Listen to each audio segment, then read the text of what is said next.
बिस्मिल्लाहिर्रहमानिर्रहीम अस्सलातु वस्सलामु अलैका या सय्यदी या रसूलल्लाह अस्सलातु वस्सलामु अलैका या सय्यदी या हबीबल्लाह। तमाम सुनने वालों को अस्सलाम वालेकुम। मैं हूं राना अजीम और आप देख रहे हैं वीएन पॉइंट। भारत ने एक दफा फिर पाकिस्तान के मासूम बच्चों पर हमला कर दिया। मक्कार दुश्मन जब एक बड़ी बाजी हार गया, जब एक बड़ी जंग हार गया, जब उसके जंगी जहाज तबाह हो गए, जब उसके अड्डे तबाह हो गए, जब उसके फौजी चौकियां छोड़ के भाग गए, जब उनकी चौकियों को तबाह कर दिया गया, जब पाकिस्तान ने एक जश्न मनाया फतह का, जब भारत ने अमेरिका और कई ममालिक के आगे हाथ जोड़कर सीज फायर की दरखास्त की, पाकिस्तान ने तमाम आलमी कुव्वतों के कहने पर भारत के साथ सीज फायर कर लिया। लेकिन इस बात का खदशा मौजूद था, इस बात का शक मौजूद था, यह बात यकीनी थी कि एक ऐसा दुश्मन जो ना सिर्फ दुश्मन है बल्कि अय्यार है, बल्कि मक्कार है, वो पाकिस्तान पर एक दफा फिर वार की कोशिश करेगा।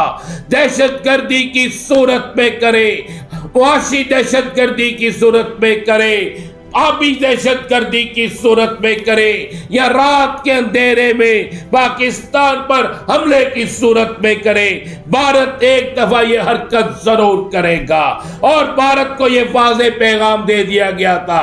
जिस वक्त यह सीज फायर हुआ था तो पाकिस्तान ने अमेरिका समेत तमाम आलमी कुव्वतों को यह बावर करा दिया था कि पाकिस्तान के खिलाफ दहशतगर्दी के कैंप भारत में है, पाकिस्तान के खिलाफ दहशतगर्दी करने वालों को भारत सपोर्ट करता है, पाकिस्तान के अंदर बातमनी के पीछे भारत है, पाकिस्तान के अंदर अलहदगी पसंद तंजीमों के पीछे भारत है, पाकिस्तान का माशी इस्तेहकाम खराब करने के पीछे भारत है, पाकिस्तान की पाकिस्तान के खिलाफ आपी जारहियत के पीछे भारत है। अगर भारत इससे बाज ना आया तो फिर पाकिस्तान इसे वो मजा सिखाएगा, वो चीजें सिखाएगा कि ये पूरी जिंदगी याद रखेगा।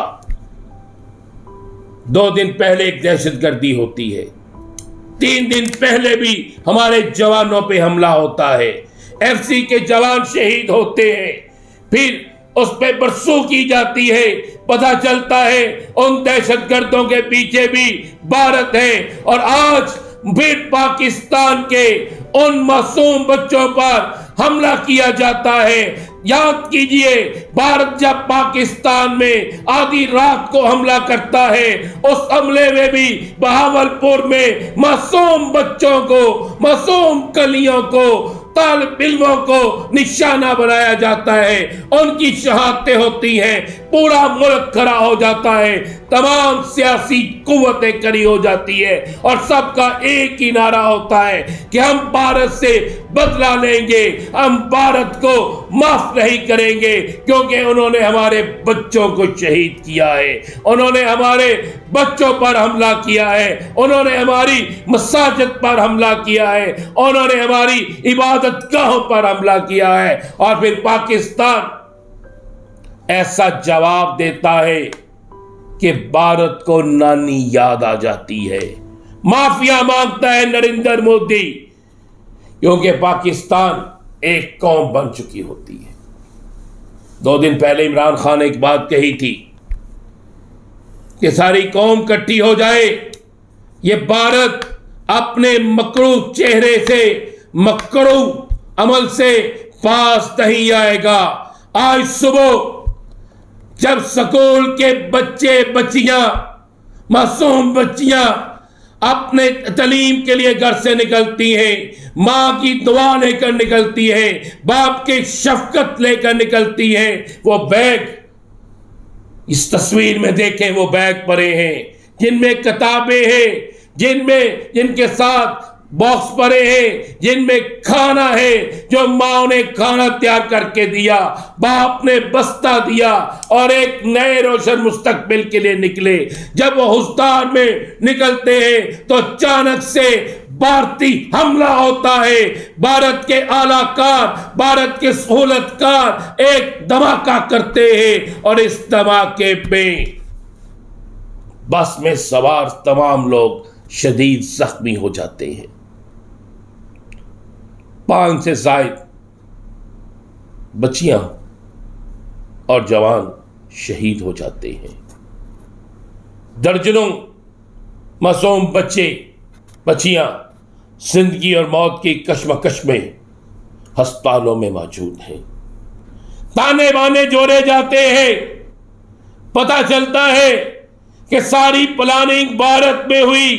इजाजत नरेंद्र मोदी ने दी, इजाजत भारतीय वजीर दिफा ने दी, इजाजत भारत की खुफिया एजेंसी ने दी, इजाजत वहां पर मोसाद ने दी और पाकिस्तान पर यह हमला हुआ। याद करें 16 दिसंबर 2014, उस वक्त भी एपीएस स्कूल में हमला होता है।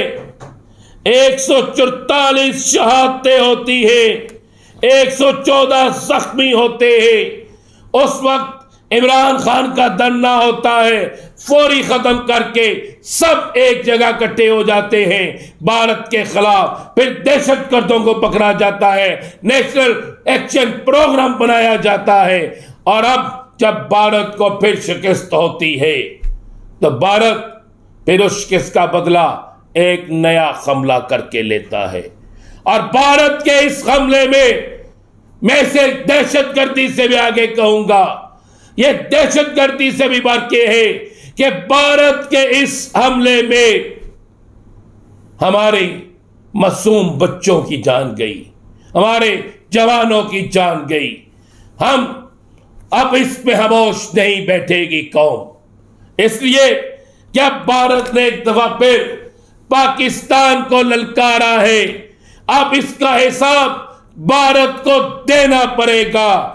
भारत एक एक शहीद का जहां जो हिसाब है देगा, एक एक खून के कतरे का हिसाब देगा। पाकिस्तान का सख्त रद्द-ए-अमल तैयार हो गया है, पाकिस्तान सख्त रद्द-ए-अमल देगा। अहम मीटिंग शुरू हो गई है, सबूत आ गए हैं कि हमले के पीछे कोई नहीं भारत है। सबूत आ गए हैं कि नरेंद्र मोदी की इजाजत से हुआ है। सबूत आ गए हैं कि राह इसमें मुलव्वस है। सबूत आ गए हैं कि इस्राइल इसमें मुलव्वस है। सबूत आ गए हैं कि वो तमाम कुव्वतें जो पाकिस्तान के खिलाफ पहले भी जंग में शामिल थी, वो तमाम कुव्वतें आज के इस हमले में भी मुलव्वस है।